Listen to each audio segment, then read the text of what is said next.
چند خصوصیات 10 محرم الحرام کی باتیں۔ حضرت آدم علیہ السلام کی توبہ قبول ہوئی۔ حضرت ادریس علیہ السلام کو درجات عالیہ نصیب ہوئی۔ حضرت نوح علیہ السلام کی کشتی کو جودی پہاڑ پر اتری۔ حضرت ابراہیم علیہ السلام کو خلیل کا منصب عطا ہوا۔ حضرت یوسف علیہ السلام کو جیل سے رہائی نصیب ہوئی۔ حضرت یعقوب علیہ السلام کی بینائی لوٹائی گئی۔ حضرت یونس علیہ السلام کو مچھلی کے پیٹ سے نجات ملی۔ حضرت یونس علیہ السلام کی قوم کی توبہ قبول ہوئی۔ حضرت موسیٰ علیہ السلام کی قوم کو فرعون سے نجات ملی۔ حضرت عیسیٰ علیہ السلام کو زندہ آسمان پر اٹھایا گیا۔ حضرت حسین رضی اللہ تعالیٰ عنہ کو شہادت نصیب ہوئی۔ زمانہ جاہلیت میں اہل مکہ خانہ کعبہ پر غلاف چڑھایا کرتے تھے۔ اس تاریخ کو قیامت بھی قائم ہوگی۔ تمام گناہوں سے اور بری عادتوں سے حفاظت کے لیے اور حاجات پوری ہونے کے لیے ایک بہت ہی مجرب وظیفہ ہے۔ یا اللہ، یا رحمانو، یا رحیمو، یا ہادی۔ 24 گھنٹے میں کسی بھی وقت 21 مرتبہ اللہ کے یہ 4 نام پڑھ کر دعا مانگنے کا اہتمام کیجیے۔ تمام گناہوں سے حفاظت ہوگی اور حاجتیں بھی پوری ہوں گی انشاءاللہ۔ دانت کا درد ختم ہو جائے گا۔ مسوڑوں میں درد یا سوجن ہو، پیپ آتی ہو، تقریباً 5 گرام فٹکری کو 1 گلاس پانی میں گرم کر لیجیے، اور جب فٹکری پگھل کر پانی میں گھل جائے تو اس کو دانتوں اور مسوڑوں پر مل لیجیے۔ مسوڑوں میں درد یا سوجن ہو یا پیپ آتی ہو، انشاءاللہ فائدہ ہو جائے گا۔ آفتوں کا مجرب علاج۔ یا ارحم الراحمین۔ ہر ایک مصیبت کے لیے اس مبارک نام کا ورد رکھنا نہایت مجرب علاج ہے۔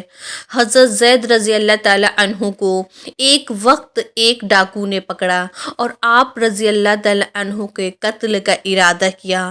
حضرت زید رضی اللہ تعالیٰ عنہ نے اس مصیبت کے وقت یا ارحم الراحمین 3 مرتبہ پڑھا تھا کہ حق تعالیٰ نے آسمان سے فرشتہ بھیجا جس نے ڈاکوؤں کو قتل کر کے آپ کو رہائی دلائی۔ سجدہ میں 100 مرتبہ اس نام کا عشاء کے بعد پڑھنا لاعلاج مریضوں کی دوا، سخت سے سخت مصیبت سے نجات ملنے کا کامل ذریعہ ہے۔ کسی مسلمان کو اس دولت سے محروم نہیں رہنا چاہیے۔ نماز فجر کے وقت بواسیر کا علاج۔ فجر کے سنتوں میں پہلی رکعت میں سورہ علم نشرح لک اور دوسری رکعت میں سورہ فیل پڑھیں، انشاءاللہ بواسیر ختم ہو جائے گا۔ کسی کو اچھی بات پر راضی کرنے کے لیے اس سے بات کرنے سے پہلے یہ پڑھ لیں۔ پارہ نمبر 12 سورہ ہود آیت نمبر 56۔ انی توکلت علی اللہ ربی و ربکم ما من دابۃ الا هو آخذ بناصیتہا ان ربی علی صراط مستقیم۔ 3 مرتبہ اول و آخر درود پاک پڑھنا ہے اور 11 مرتبہ یہ آیت پڑھنی ہے۔ جہاں رشتہ کرنا چاہتے ہیں وہاں ہو نہیں پاتا۔ امام جعفر صادق رضی اللہ تعالیٰ فرماتے ہیں کہ جو سورہ طٰہٰ کو لکھ کر سبز ریشمی کپڑے میں لپیٹ کر اپنے پاس رکھے اور شادی کے قصد سے کسی کے پاس جائے تو اسے ناکام نہیں لوٹنا پڑے گا اور وہ شادی ہو کر رہے گی انشاءاللہ۔ مشکلات کے حل کی دعا۔ اللہم لا سہل الا ما جعلتہ سہلا وانت تجعل الحزن سہلا اذا شئت۔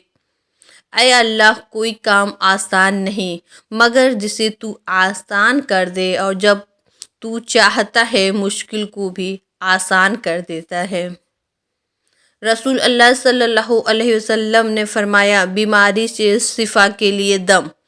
حضرت عائشہ رضی اللہ تعالی عنہا نے بیان فرماتی ہیں کہ جب کسی انسان کو اپنے جسم سے کسی حصے میں تکلیف ہوتی یا اسے کوئی پھوڑا نکلتے یا زخم لگتا تو رسول صلی اللہ علیہ وسلم اپنی انگشت مبارک سے اس طرح کرتے فرماتے۔ یہ بیان کرتے ہوئے سفیان نے اپنی شہادت کی انگلی زمین پر لگائی، پھر اسے اٹھایا۔ بسم اللہ الرحمن الرحیم۔ بسم اللہ تربت ارزینا بریکتی بازنا لیشفی بیہ سکیمنا باذن ربنا۔ اللہ کے نام کے ساتھ ہمارے زمین کے مٹی سے ہم میں سے ایک کے لعاب دہن کے ساتھ ہمارے رب کے اذن سے ہمارا بیمار شفا یاب ہو۔ فراخ رزق کے لیے دعا۔ ربی انی لیما انزلت الی من خیر فقیر۔ اے میرے رب، تو جو بھلائی بھی میری طرف نازل کرے بلا شبہ میں اس کا محتاج ہوں۔